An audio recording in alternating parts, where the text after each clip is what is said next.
આનંદમાં સૌ રહીએ સમજીને સાચું જ્ઞાન, ક્ષણે ક્ષણને જીવીએ ભૂલી જઈને ભૂતકાળ પામી, સમાધાન સૌ મૂંઝવણોના, દુઃખો ભાગે જોઈ અમને હસતા, ટેન્શન નહીં કોઈ કચકચ નહીં કુમારીથી જીવીએ, હે આનંદમાં સૌ રહીએ સમજીને સાચું જ્ઞાન, ક્ષણે ક્ષણને જીવીએ ભૂલી જઈને ભૂતકાળ. પ્રકાશ, લંડન.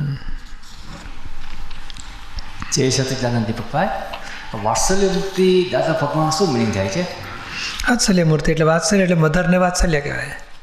મધર જે પ્રેમથી બાળકને ઉછેરે તો વાત્સલ્યતા કહેવાય. ઓકે. વાત્સલ્ય મૂર્તિ એટલે હવે દાદા તો કે આખી દુનિયાના બધા જ જીવો એના બાળક જેવા છે અને બધાને બેબી ફીડિંગ કરાવે, એ વાત્સલ્ય મૂર્તિ કહેવાય.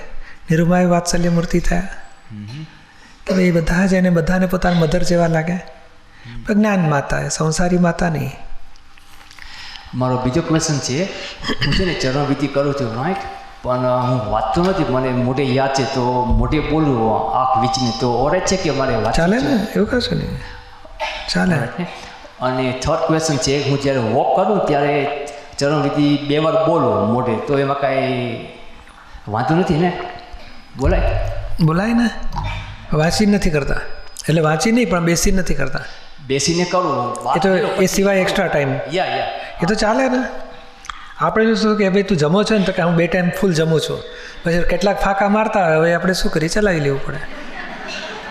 ના પણ ફાંકા જ મારીને જમતો ના હોય તો બૂમ પાડવી પડે, ભાઈ હવે ખોટું ખાખા ના કરશો, એટલે જમો બરોબર 1 ટાઈમ 2 ટાઈમ. તમે કહો છો હું સ્થિરતાથી બેસીને કરું છું તો ઉત્તમ કહેવાય. પછી પેલું એક્સ્ટ્રા બેનિફિટ કહેવાય, કારણ આપણું ચિત્ત આપણને ગમે છે એનો ઉપયોગમાં રાખીએ છીએ, તો આપણે ફરતા ફરતા કર્યું એ ઉત્તમ છે. પણ ખરેખર ઊંચામાં ઊંચું શું, હે ઉપયોગપૂર્વક બેસીને કરો ચરણવિધિ કરો છો. પછી એક્સ્ટ્રામાં શું છે, પછી બીજું બધું ઘણું કરવા જેવું છે. નવકલ્મો કરો, નમસ્કાર વિધિ કરો, હરતા ફરતા દાદા ભગવાનના અસીમ જે કાર કરો, બધાના ખરેખર તો વોક કરતે બધાના શુદ્ધ હાથમાં એકને જોવાના કરો, એ ઊંચામાં ઊંચું કહેવાય.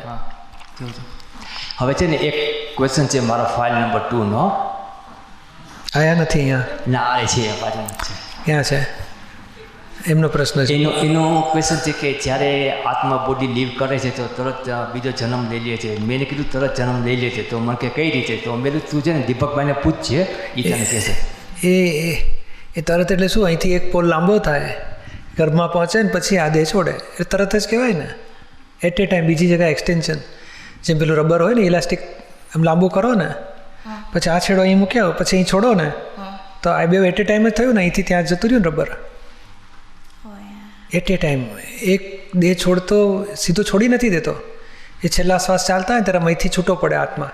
એનો હાથ ખોટા પડી જાય, પગ ખોટા પડી જાય, આંખે આમ દેખે નહીં, જીભ બંધ થઈ ગઈ હોય, પણ તોય આમ હાર્ટ ચાલતું હોય. એટલે મહી છે ખરા, પણ ખરેખર બધું એક્ટિવ નથી, કેમ ડેડ જેવું લાગે.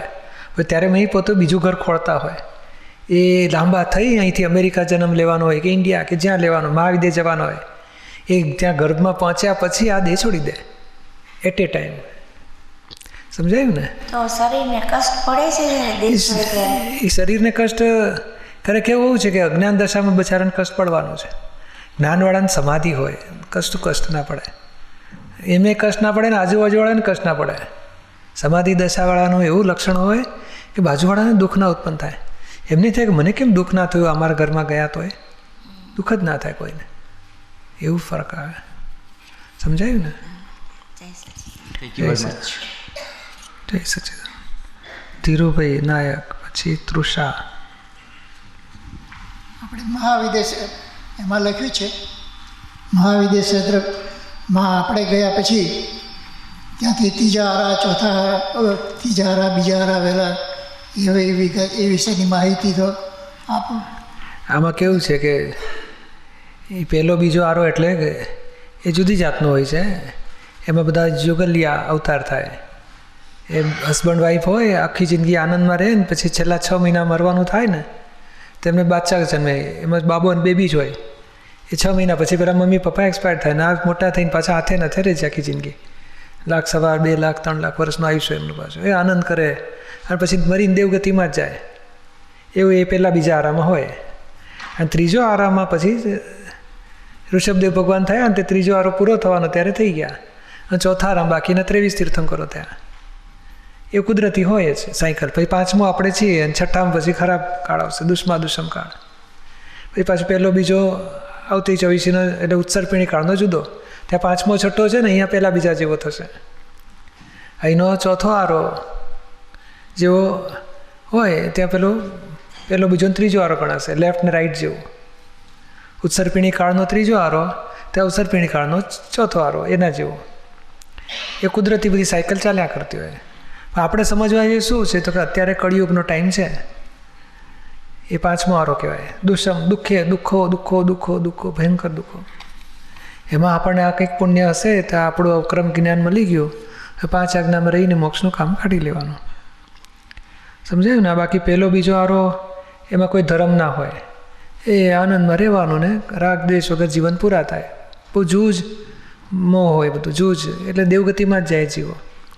ત્રીજા આરાના એન્ડમાં તીર્થંકરો શરૂ થાય અને એ પછી આખું અસી મૃષિ કૃષિ બધું એટલે વેપાર શીખવાડે, ખેતીવાડી શીખવાડે, રક્ષણ માટે લડાઈ, બધું રક્ષણનું શીખવાડે. બધું એ ઋષભદેવ ભગવાને બધું ધર્મનું મૂળ કહેવાય, મુખ. એ બધું શીખવાડે. કરતાં કરતાં પછી ધર્મ ડેવલપ થતા જાય, મનુષ્ય ડેવલપ થતા જાય બધા. સમજાય ને? એ શાસ્ત્ર, જૈન શાસ્ત્રમાં બધી બહુ વાતો લખી છે. એ લોકો એમાં જ રહ્યા કરે છે ને પછી આત્મા પામવાનું બાકી રહી જાય છે. આપણે આત્માનું કરી લેવા જેવું, 5 આજ્ઞા, મોક્ષનું કામ, સાધારણ ઇન્ફોર્મેશન લઈ લેવાને કે આવું બધું હોય દુનિયામાં. સમજાયું ને? મહાવિદેશ ક્ષેત્રમાં કેટલો વખત રહેવું આપણને? હા, એ તો એ ઋષભ આપણે સિમંદર સ્વામી છે એમની હાજરીમાં આપણું કલ્યાણ થઈ જશે, કેવળ જ્ઞાન થઈ જશે આપણને. અને પછી દેહના જેટલા પરમાણુનો હિસાબ હોય રહી પૂરો થશે એટલે નિર્વાણ થઈને મોક્ષે જતા રહીશું. પણ ત્યાં મહાવિદેશ ક્ષેત્રમાં એમ કે આયુષ્ય ઘણું લાંબુ હોય છે, તો શું વાંધો છે? કલ્યાણનું કામ જ કરવાનું ને, જગત કલ્યાણનું. અને વિતરાગ પરમાત્મા દશામાં રહેવાનું. અને સિદ્ધ ક્ષેત્રમાં જે કામ રહેવાનું છે તે અહીંયા ચાલુ થઈ જશે આપણું. કેવળ જ્ઞાન થયા પછી કંઈ બહુ ફરક નથી પડતો. પછી દેહમાં જેટલું રહેવાનું હોય ને એ કંઈ બહુ ઉપાધિવાળું રહ્યું નહીં. ભાઈ પરમાત્મા દશામાં અનંત પરમાનંદ સુખમાં. સમજાય? એટલે બોજો રાખવા જેવો ને. તમને એમ છે કે વર્ષે રહેવું પડે તો શું થશે? ના, સામાન્ય રીતે સમાજની અંદર આ મોક્ષ વિશે ઘણા કન્ફ્યુઝન લોકોમાં છે. એ જુદી વસ્તુ છે. અહીંયા આપણે કન્ફ્યુઝન ક્લિયર થાય છે.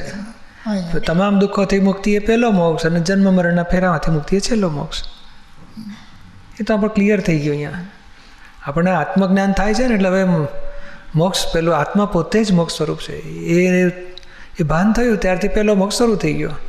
હવે મોક્ષ સ્વરૂપનું ભાન નહોતું, જે ઊંધું ચાલ્યા હતા એનાથી બધા કર્મો ઊભા કર્યા, ફાઇલો ઊભી કરી, એ પૂરી થશે એટલે છેલ્લો મોક્ષ આવીને ઊભો રહેશે.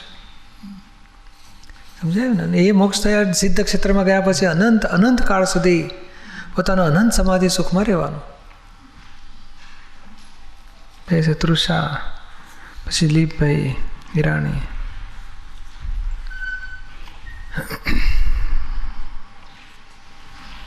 જય સચ્ચિદાનંદ પૂછે છે. બોલો.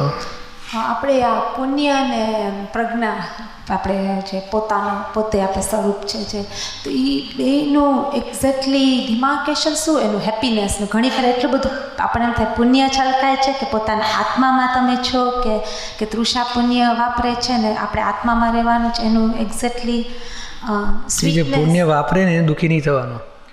એ વાપરતા જ નથી, વપરાઈ રહ્યું છે. હા, વપરાય. એ જેટલા હિસાબનું હશે ને જીવનમાં વપરાઈ જશે. આપણે બહુ ખોટું વપરાય છે, ના વાપરવું છે, માથાકૂટ નહીં કરવાનું. કોઈને દુઃખ ના થાય એ વ્યવહાર બરોબર છે. પછી પુણ્ય પાપ બધું વપરાઈ જ રહ્યું છે બધું. તમારે શું સમજવું છે? શું? અને એ એટલી જ કાંઈ ઘણી ફેરે છે શું થાય કે એટલું બધું અંદર બધું બે સાથે છલકાય કે બારે એટલું બધું આમ સ્મૂથ. એક સમજી જવાનું, કોકના આધારે ને બેબી પાસ થઈ ફર્સ્ટ નંબર તો આવું છલકાય ને એ રિલેટિવ બધું પુણ્ય કહેવાય.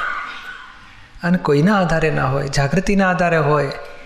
આ તપ અંતર તપ થાય ને એમાં પછી કર્મ ભસ્મીભૂત થાય, એનો આનંદ પ્રગટ થાય, એ જ્ઞાનનું. હા, એટલે ઘણી ફેરે કાંઈ હોય જ નહીં, બહાર કાંઈ સામે નિમિત્ત ના હોય પણ અંદર એકદમ હા તો જ્ઞાનનું છે. સમજો ને? ચાલો હવે શું ફાયદો એનાથી? ના, એટલે અંદર પુણ્ય છલકાતું હોય કે એ અંદર પુણ્ય ના હોય એ બધું. એ અત્યારે કહે ને એને શાતા વેદન્ય કહેવાય કે ભાઈ અશાતા ને શાતા બે હોય કે ભાઈ અત્યારે સવડા સંજોગ છે, શાતા શાતા ઊભી થાય, એ પુણ્યનું ફળ છે. પણ એની પર બહુ એની પર આધાર રાખવા જેવો નહીં.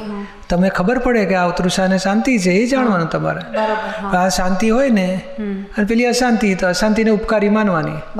શાંતિ એ ફૂડ કહેવાય ને અશાંતિ એ વિટામિન કહેવાય. એટલે ફૂડ ભેગું થાય તો ફૂડ ખાઈ લેવું, વિટામિન ભેગું થાય વિટામિન ગળી લેવું. બરોબર. સમજાય ને? દુઃખને મહાન ઉપકાર માનવાનો. કારણ શું? દુઃખ વગર જાગૃતિ છૂટાપણું વધે નહીં. બરોબર. આ સુખમાં તો તન્મય આકાર થઈને પછી સીટ ડાઉન થઈ જાય. બરોબર. તમારી વાત નહીં, આ તો જનરલ બીજાની. તમે તો ચોક્કસ છો બધા. અને આપણે મહાવિદ્ય ક્ષેત્ર જ્યારે સિમંદર સ્વામી પાસે જાશું અહીંથી દેહ છોડીને, તો અહીંયા તમારી વાતચીત થાય તો અહીંયા સિમંદર સ્વામી સાથે અવિતામાં એક્ઝેક્ટલી એ વાતો કરશે કે કેવું કરશે ને? તમારે એકલા માટે નથી, બધા માટે છે. હા, એટલે તમે પછી વધારે પડતો ટાઈમ નહીં લઈ લેતા એમનો, જીગાભાઈની જેવું. ના, પણ એ તમારી જેમ સત્સંગ કરવા વહી જશે કે અમારી જોડે રહેશે? હા, એ તો વહી જશે ને. આપણને પછી બધું ભગવાનની કૃપા મળી ગઈ પછી શું બાકી રહ્યું? ના, પણ ઘણી ફેર એવું થાય કે એટલું બધું એ હાજરા હાજર જ રહેશે, હાજરા હાજર જ રહેશે. એ વિરો નહીં, અભેદ જ થઈ ગયા હશે. પછી વિરો ક્યાં રહ્યો? ના, એટલે અહીંયા વિરો પછી એ બધી આપણી કલ્પના કરવાની જરૂર નથી. ત્યાં જે બનશે જોઈ લઈશું આપણે. અત્યારે એના હિસાબ ચોખ્ખા કરો, ફાઇલોના સંભાવે નિકાલ કરો, સમભાવે રાગ દ્વેષ વગર. હોય ખરી તમારી ફાઇલો તો હશે ને કોઈ એક બે હોય ને?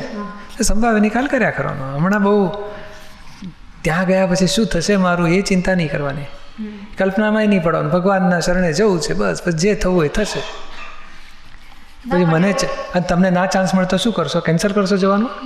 તો શું કામ ચિંતા કરો છો? તો એ જે જગ્યાએ જવું જ છે, જેવું થશે તેવું. આ જાત્રામાં નહીં, લોકો કેવું કહે છે હું જાત્રામાં જઈશ, ખાવા પીવાનું તો જે થવું હોય થશે.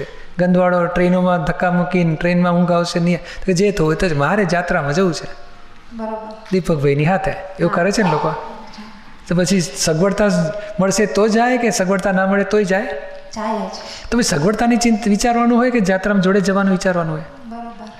તો ભગવાન પાસે જવા મળે છે એ માં ભાગે છે. ત્યાં પછી મને મારી સાથે વાત કરશે કે નહીં કે વયા જશે બહાર? એ તો ચિંતા કરાતા છે. આ થોડા તમારા અશોકભાઈ જેવા જતા રહે કામે રહ્યા રાખે તો આપણે ભગવાનની પાછળ ફર્યા કરશું એવું કહી દેવાનું. દિલીપભાઈ, પછી નીતા. જય સચિદાનંદ. બોલો. પ્રશ્ન એ છે કે આ જગત જે છે એ વિસ્મૃત થવાનો સહેલામાં સહેલો ઉપાય કયો? સહેલામાં સહેલો? હા, એક તો શુદ્ધાત્મામાં રહેવાનો એ તો છે, પણ એના સિવાય એ સિવાય તો બીજું તો બસ આ જ. જેમ આપણે નથી કહેતા અમદાવાદથી વડોદરા ચાલવા માંડ્યા તો અમદાવાદ છોડવાનો ઉપાય, પછી અમદાવાદ રિપેર કરવાનું રહ્યું જ નહીં.